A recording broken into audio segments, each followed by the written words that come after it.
is not an issue. It is not something we have to worry about. It is something that we do have control over. We do have control. So with that being said, find a comfortable place.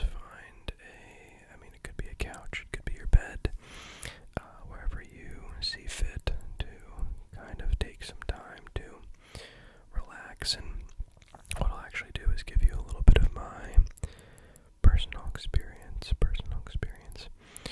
with overthinking. And there have been nights, even recently, where I have so many things on my mind. I feel like I'm managing different projects, and it's personal, it's work, it's everything in between, right?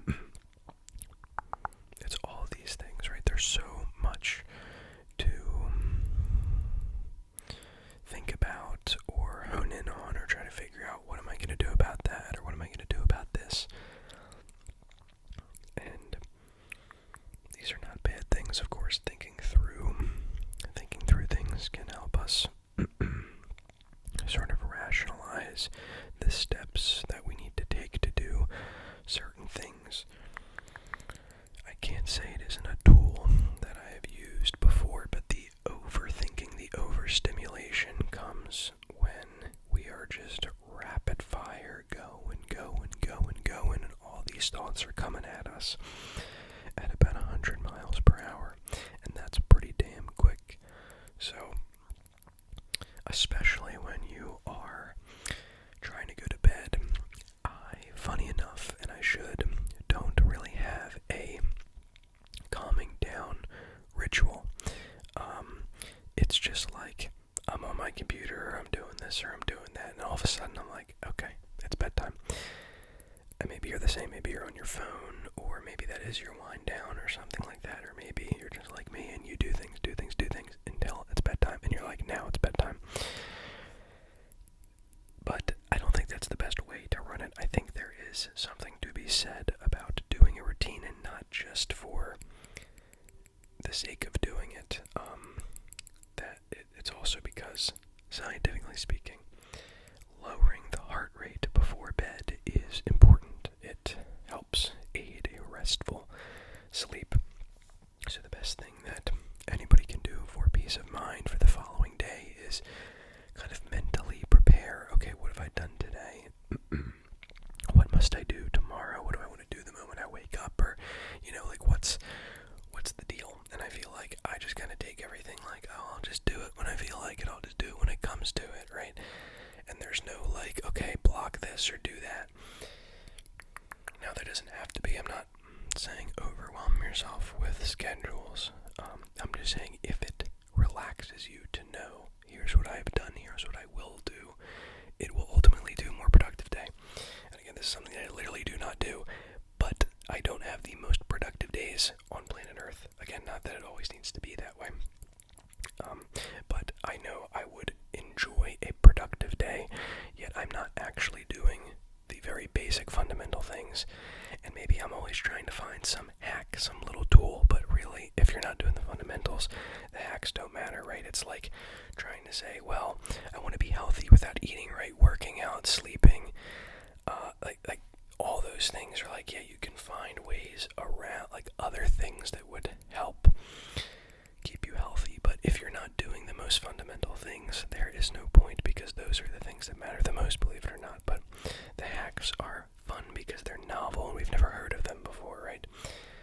But let's calm your mind down. So we'll use a bit of the breath to calm, or the body, I should say, but there's the breath. We'll use a bit of the body to calm the mind. So just take a deep breath in and let it out. So breathe in and breathe right back out.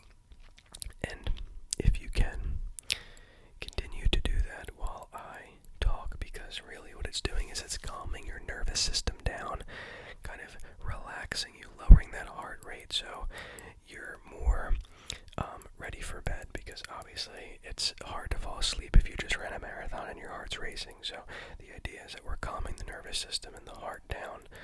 So it's kind of telling the body that you're ready for bed. Now, not only that, but if you can lower the brightness on your phone, turn your phone red, which is an option, or grayscale. These are things where, again, signals to your mind, like right now it's nighttime and I have a light shining on my face. That is telling somewhere in my body that, hey, the sun is out. It is not out. Now, again, I'm not saying this light is equivalent to the sun, but I'm saying there's something happening where my body is intelligent enough to be able to actually say, oh, that's light. Now, of course, I might not feel that. I might feel a slight change in alertness or something, but it is very true. So don't be sitting in bed with your phone on full brightness. Those are the first few steps, but overthinking. The first thing I want to address here is that you have to be honest with yourself if the thinking you are doing is actually leading to anything good. And I mean, if you are thinking of problems to find solutions, if you are thinking of this to find that, whatever the case is, if it is helpful to you to think, okay, I have to figure out what I'm doing for tomorrow, or I will be a little freaked out, or this or that, that is okay. But for bedtime, we want to get rid of that, and especially anything that we are thinking of that has no resolve. If we are thinking negative things, if we are thinking just thoughts that have no purpose, oh, I messed up on this thing today, I messed up here, this person messed up there.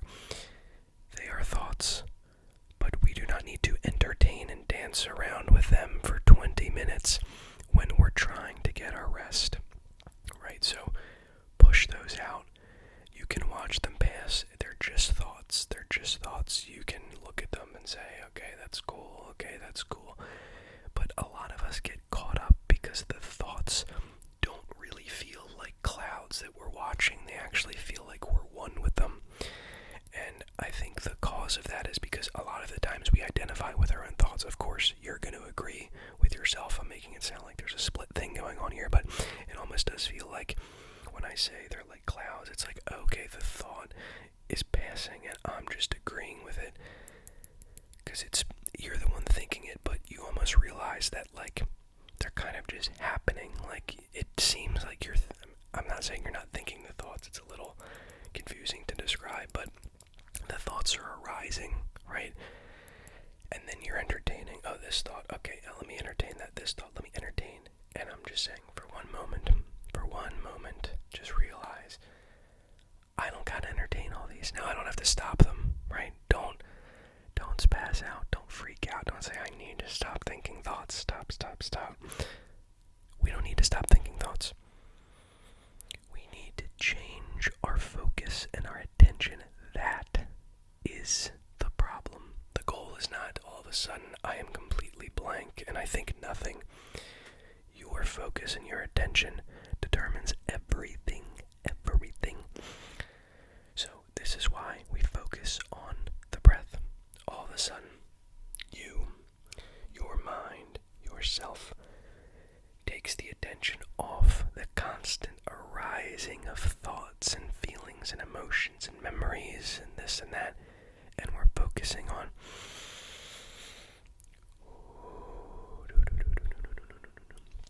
the breath, the sacred breath that we all have.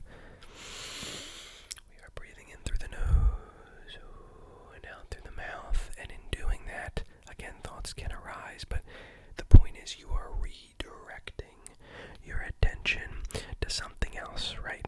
Because I'm sure you've heard the classic, don't think of a pink elephant, don't think of a pink elephant. What happens? You think of a pink elephant. So the goal is not, don't think thoughts. No. It's what other things can we think of besides a pink elephant? Many things. So let's just change our attention. We can't think of 60,000 things at the same time. We can sequence them, we can stack them, but we can't simultaneously be thinking of all these things. So we pick something grounded, right? We're not thinking of breathing. We're not thinking of, no. Shut that off. We don't need the thinking faculty.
saying we can't really rationalize a solution to something that has no solution.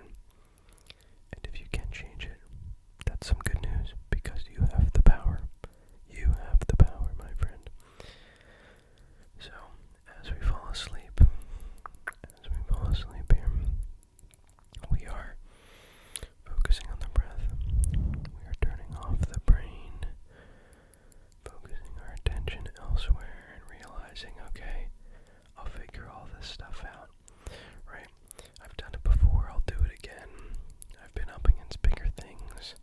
It's no big deal, right? Or maybe it is a big deal, right? But you still know that you'll figure it out, even if it is a bit bigger than what you're used to, right?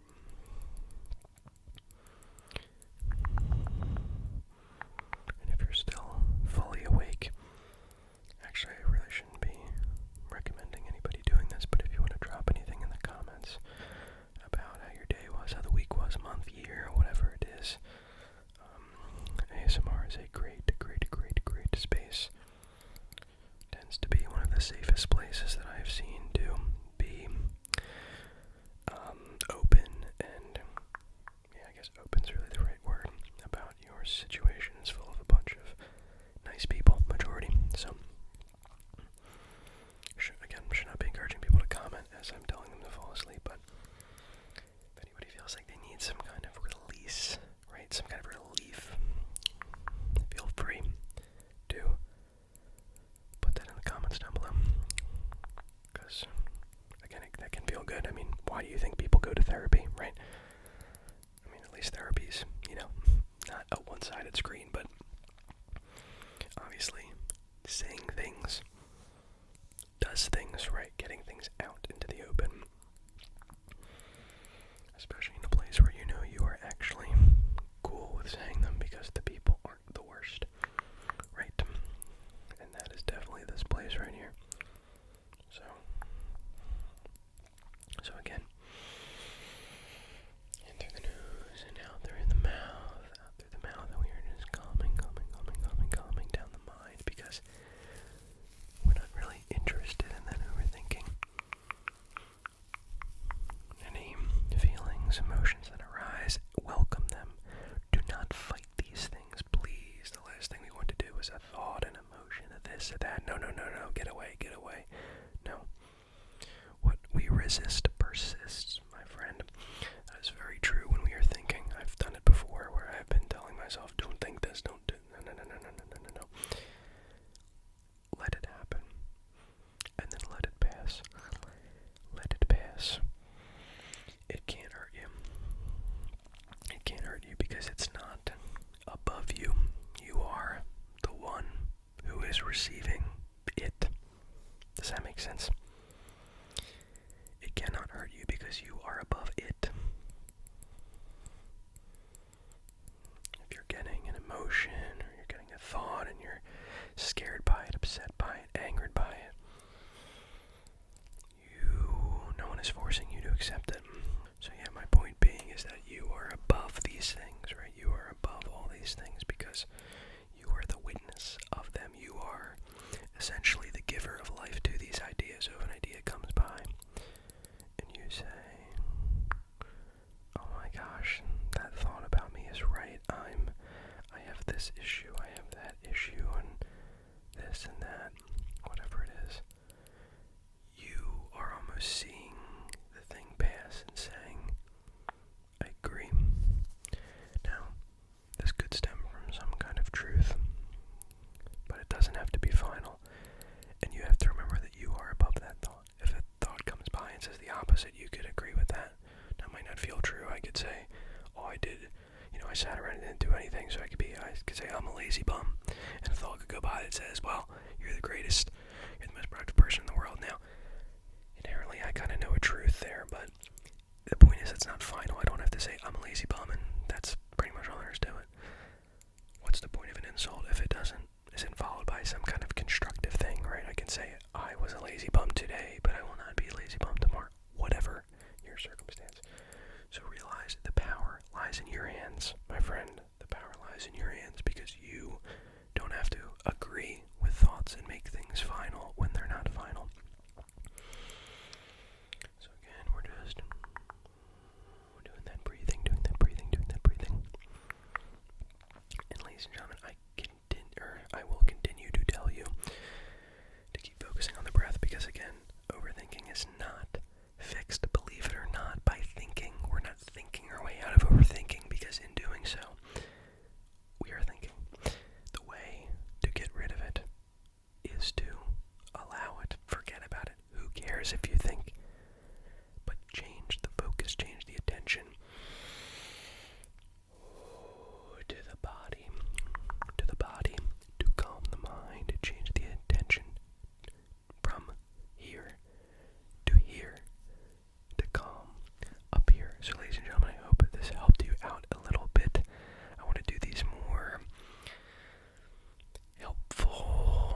situational style videos. I feel like I've done, the traditional ASMR, triggers, mouth sounds, but I feel like looking at what I would want when I was falling asleep would be someone who like understands me, oddly enough, like some kind of ASMR therapy thing.